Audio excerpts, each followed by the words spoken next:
So I've got the wall sections painted now. There's one of them here.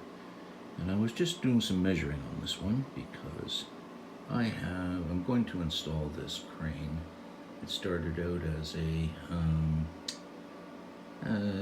Walther's crane kit, and it's heavily modified. I put a scratch-built cab on it and a little more to scale. The cab that was on there was way too overscale, and a few modifications and painting, decaling, weathering, all that good stuff. So I had to place it on the wall section up near the roof line and leave a slight gap so that nothing gets caught up on the roof. And then from there, measure down to where the track will be. And the track will be made up of an evergreen I-beam with a piece of half round on the top for the rail, for the guide wheels to run on. And then that finally brought me down to just slightly above 3 inches. So I'm going to make my interior support structure, out of evergreen H-beam, which I'm just cutting up now.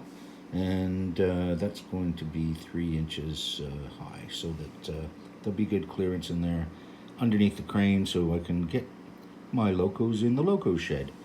And this is an amazing saw I got from Japan, and it's incredible. Cuts metal, cuts plastic, very, very clean cut, fine tooth. I got that from a local hobby shop, but it is from Japan. It was a little pricey, but boy, is it ever nice.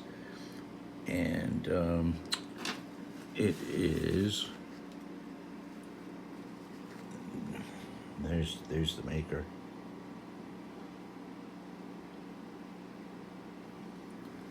And so I'm cutting that using a miter so I get nice, clean, fresh end cuts.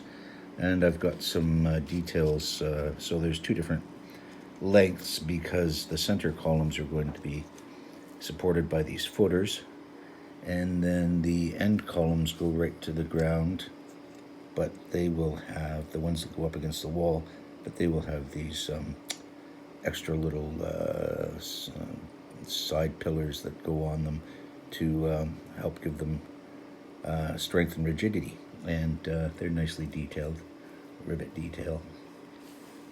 So that's the superstructure for the inside, and I'll be wiring it all up with lighting, LED lighting, of course. So yeah, it should turn out pretty nice, I think. We'll see.